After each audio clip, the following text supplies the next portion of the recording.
संतश्रेष्ठ निवृत्तीनाथ महाराजांची पालखी आज नाशिकमध्ये येणार। नाशिककरांच्या वतीने लोकप्रतिनिधी अधिकारी पालखीचं स्वागत करणार। सिंदखेड राजा येथील मूर्तीच्या उत्खननाचं 90% काम पूर्ण। जेसीबीच्या सहाय्याने आज मूर्ती बाहेर काढण्यात येणार। केंद्र आणि राज्य सरकारविरोधात चंद्रपूरमध्ये काँग्रेसचं चिखलफेको आंदोलन। शहरातल्या मुख्य गांधी चौकात केंद्र आणि राज्य सरकारच्या प्रतिकात्मक पुतळ्याला काँग्रेस कार्यकर्त्यांकडून चिखल फाकण्यात आला। केंद्र आणि राज्य शासनाच्या विरोधात काँग्रेसचं चिखलफेको आंदोलन। यवतमाळ बस स्थानकाच्या चौकात आंदोलन। केंद्र आणि राज्य सरकारच्या प्रतिकात्मक पोस्टरला फासला चिखल। मनोज जरांगे यांच्या विरोधात सोशल मीडियावर आक्षेपार्ह फोटो। कुणबी युवा मुंबई फेसबुक पेजवर गुन्हा दाखल। 2 समाजात तेढ निर्माण केल्याचा आरोप। जीव गेला तरी चालेल मात्र आम्ही छगन भुजबळांसोबतच राहणार। बीड इथल्या हातोल्यातल्या ओबीसी बांधवांचा शब्द। कोणी कितीही शड्डू ठोकले तरी जिल्ह्याचं राजकारण मी आणि शिवेंद्र राजेच करणार। भाजप खासदार उदयनराजे भोसलेंचा आभार मेळाव्यात खुलासा। मुलीच्या उपचारासाठी मुस्लिम धर्म स्वीकारण्याच्या तयारीत असलेल्या आर्य कुटुंबियांना मुख्यमंत्री सहाय्यता निधीतून मदत। मुलीच्या शस्त्रक्रियेसाठी 2 लाख रुपये दिल्याची माहिती।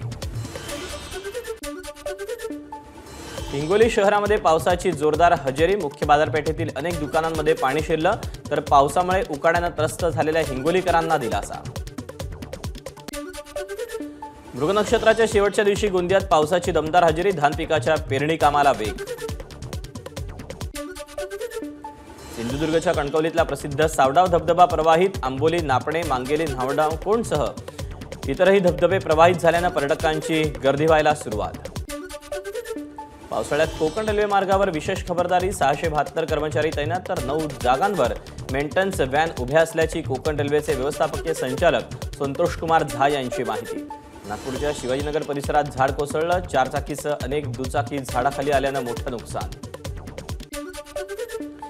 सिंधुदुर्गच्या वैभववाडी तालुक्यात भुईबावडा घाटात दरड कोसळली। एकेरी वाहतूक सुरू। परशुराम घाटातील वाहतूक एका मार्गावरून बंद मात्र सुरक्षा राम भरोसे। सकाळी परशुराम घाटातील संरक्षक भिंत कोसळली होती। जालन्यात अज्ञात आंदोलकांकडून बसवर दगडफेक। वडीगोद्री गावाजवळ धुळे सोलापूर महामार्गावरची घटना। दगडफेकीमुळे बसचं नुकसान। यवतमाळच्या पुसदमध्ये विषाचा डबा घेऊन शेतकरी पुसदच्या तालुका कृषी अधिकारी कार्यालयात। पीएम किसानचे हप्ते रखडल्यानं शेतकरी संतप्त। दापोलीच्या 5 पांढरी गावात मुसळधार पावसामुळे स्लॅबचा काही भाग कोसळला। 1 महिला गंभीर जखमी। विरारमधून बेपत्ता असलेल्या मंजुळा झा या वृद्ध महिलेचा मृत्यू झाल्याचं उघड। विरारच्या बोळीज इथं मृतदेह सापडला। पावसामुळे झाड पडून या महिलेचा मृत्यू। इंदापुरात कॅफे कॉफी हाऊसवर पोलिसांची कारवाई। काही कॅफेमध्ये असभ्य वर्तन घडत असल्याबाबतच्या तक्रारीनंतर पोलिसांची धाड। काही कॅफे चालकांसह ग्राहकांनाही ताब्यात घेतलं। यूजीसीच्या डिफॉल्टर यादीत राज्यातील 7 विद्यापीठांचा समावेश। मराठवाडा कृषी विद्यापीठ, एसएनडीटी विद्यापीठ, राष्ट्रीय कायदा विद्यापीठासह अन्य 4 विद्यापीठांवर कारवाई।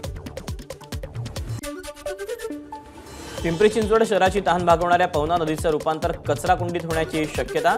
नदीपात्रात कचऱ्यानं भरलेले टेम्पो ट्रॅक्टर खाली केले जात आहेत। स्थानिकांनी मोबाईल कॅमेऱ्यात चित्रित केलेलं कृत्य सर्वांसमोर।